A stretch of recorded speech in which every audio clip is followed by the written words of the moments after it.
Hello guys. For the past few weeks, there have been issue of fuel scarcity all across Nigeria, and Nigerians have been finding it difficult to understand what actually causes this fuel scarcity all over Nigeria, because this is actually not the first time we've been experiencing fuel scarcity in the country. This has been a lingering issue in the country year after year. But the question most Nigerians are asking is that what is actually the reason why we experience fuel scarcity when we are oil producing country? So today let's discuss some of the reasons why this fuel scarcity issue usually happens in the country. This video I'm making will actually be in two parts. This first part will be talking about the fuel scarcity issue in the country, and the next video, the part 2, will be dealing with the issue of fuel subsidy and the effect of removal of fuel subsidy. So to start with, let's understand the role of NNPC in this whole thing.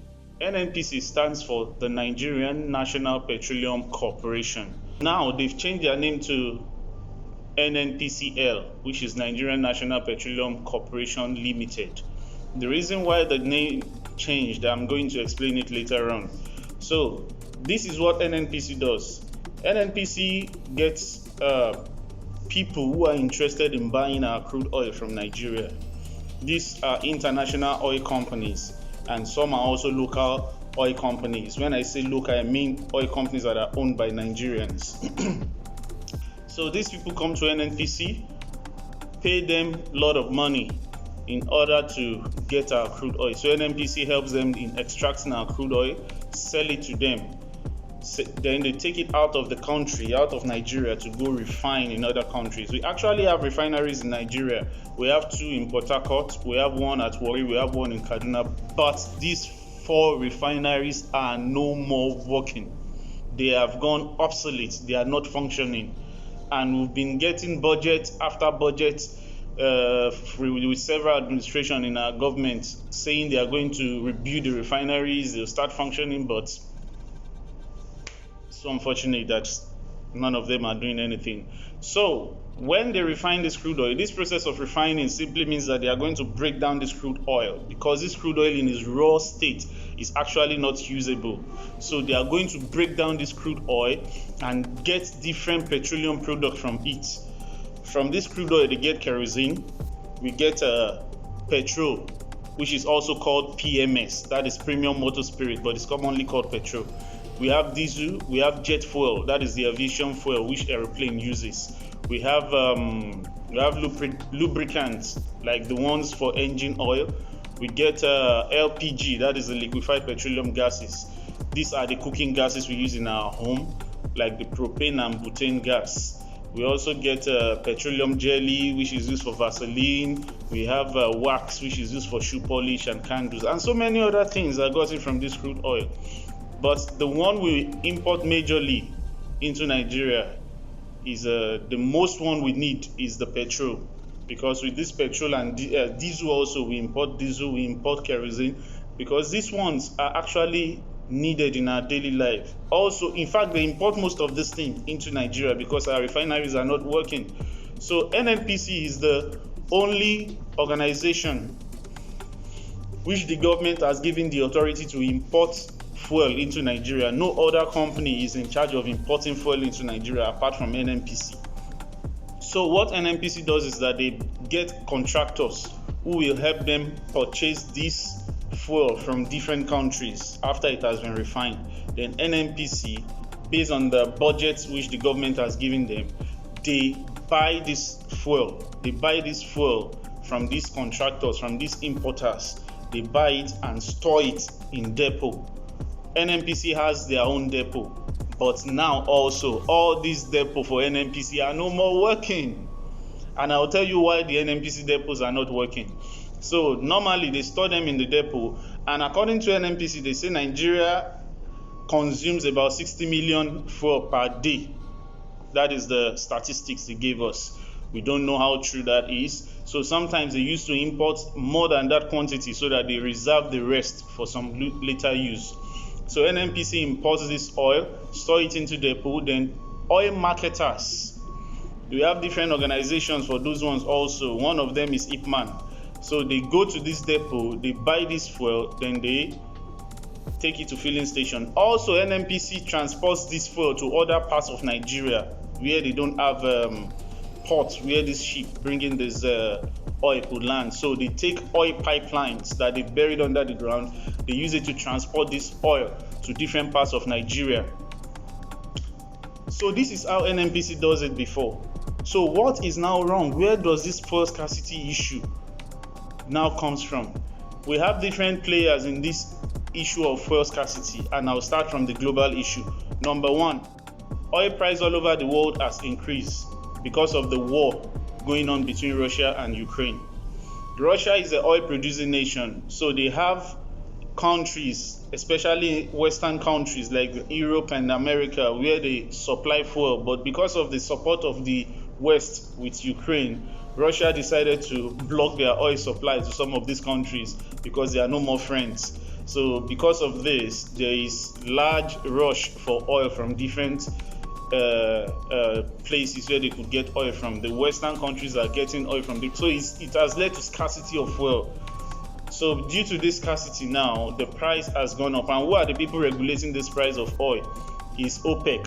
OPEC means Organization of Petroleum Exporting Countries. So they are the one who regulate the prices of oil globally all over the world, which means that they will put a fixed price on this oil. They sell it per barrel. A barrel is like a drum, and one barrel is approximately 159 liters of oil.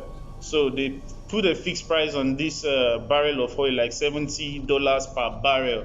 So when they've done this, the countries that want to buy it, they buy it at this fixed price. So this price is actually lesser than the amount they are selling it now before. Due to this scarcity of ongoing war between Russia and Ukraine, we are now purchasing oil at a higher price due to scarcity. And there is shortage in supply also. So sometimes when we normally get about 100 million liters per day, it has cut down to maybe like 60 million liters per day because of the short supply of oil. That is one reason. Another reason for this scarcity is on the part of NNPC. There have been a serious allegation of corruption in the NNPC, which is one of the reasons why the government changed it to NNPCL, so that they can be profit-driven company. They will stand like a private company, but it's still owned by the government. And they will also do remittance of all their spendings to the government, because the government claimed that there is always deficit in the account of NNPC. The money they are making from selling crude oil is usually lower or lesser than the money they are spending in buying oil into Nigeria. So they are not even making any profit at all before. And there have been serious allegations of corruption, several types of corruption going on in NNPC. One of the corruption we heard of from importers of oil is that they are owing them subsidy. I will still speak about this issue of subsidy very well in part 2, so you understand. So they say NNPC is not giving them their money completely. So which means, and you know what that could cost to business. If you are a business person and you've been selling on credit, it will actually run your business down. Your supply will also be less. So that's another allegation that we heard. And on the part of importers, these are the contractors that NNPC work with to bring in fuel into Nigeria. We've had several cases of corruption among them also, because some of these guys are the big elites we have in the country.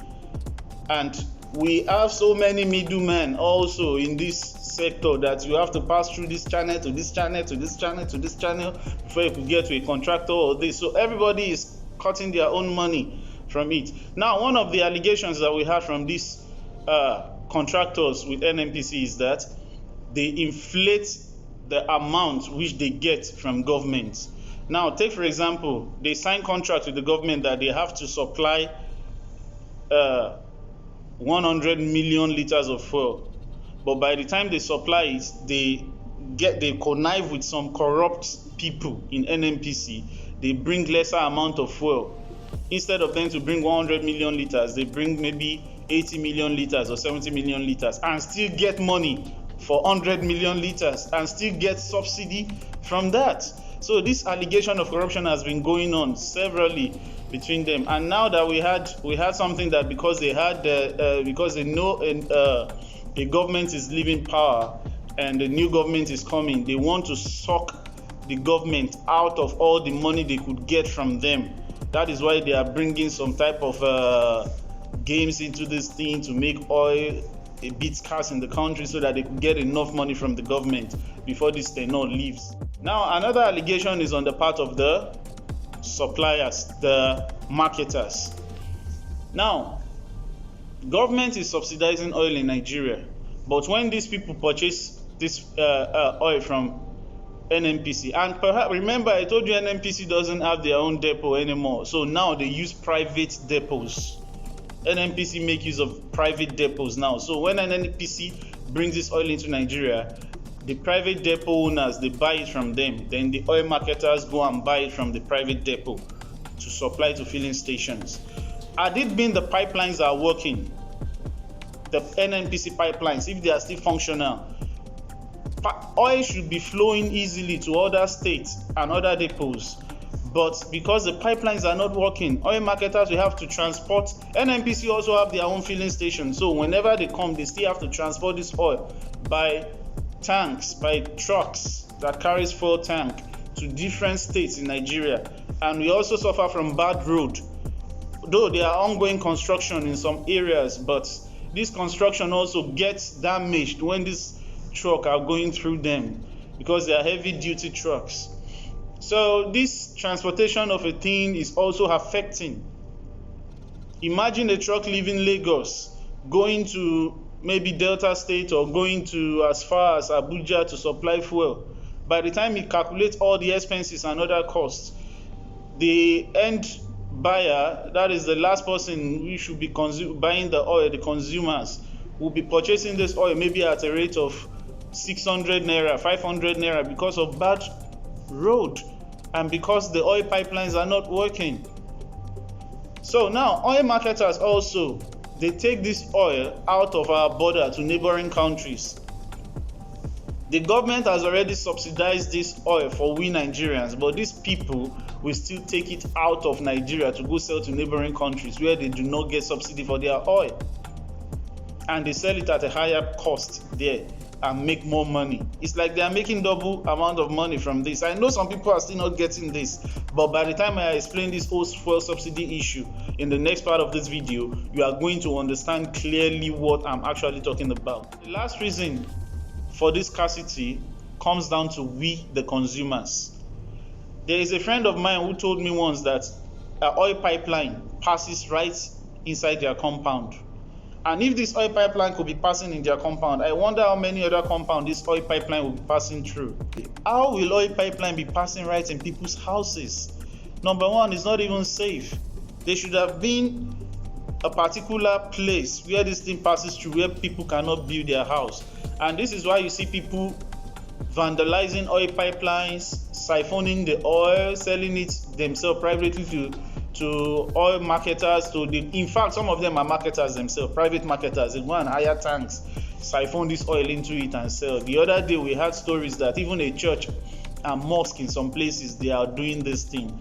And come on guys, we are the ones who will still come out to blame government that the government is corrupt, and we're also doing this thing. So we all are part of corruption in the country. So these are some of the reasons why we have scarcity of fuel in the country. And for you to understand this deeper, we'll go straight into part 2 of this video to talk about fuel subsidy.